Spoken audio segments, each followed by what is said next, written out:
Welcome to Independent Voice, where we're transforming journalism with real talk. Here's our weekly news roundup. A major story in the news this week is that over 200 purported Venezuelan gang members have been deported by the US government to a prison in El Salvador.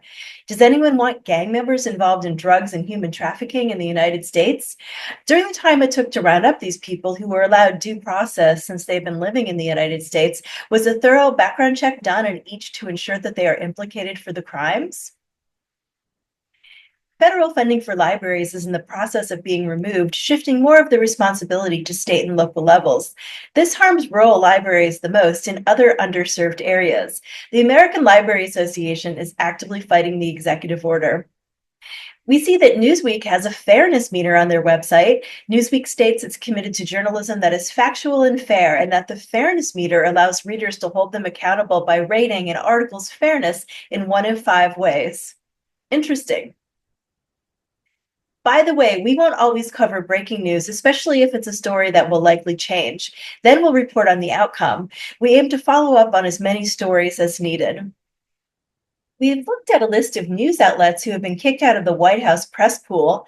Publications such as the Associated Press, Reuters, and the Huffington Post and other reputable publications are not allowed to ask questions at press briefings and do not have access to information. Journalism is the fourth estate, and all democracies depend on having neutral voices weigh in and bring news to readers to be informed. To a lesser extent, previous administrations have also banned publications from coming to the White House. Independent journalists need to do a fact-checking bibliography. We have them, and we'll start putting the transcripts and bio on our website, independentvoice.news. Be sure any news outlet you depend on for information cites sources, especially any new publications or individual independent journalists.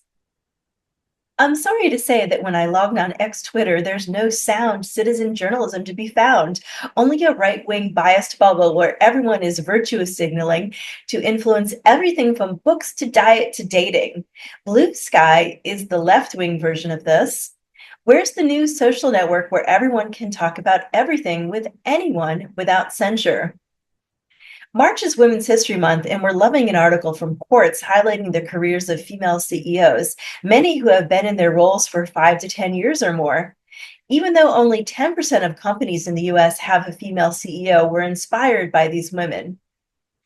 Shout out to all the amazing reporting from these vetted, verified, and fact-checked sources of news reporting.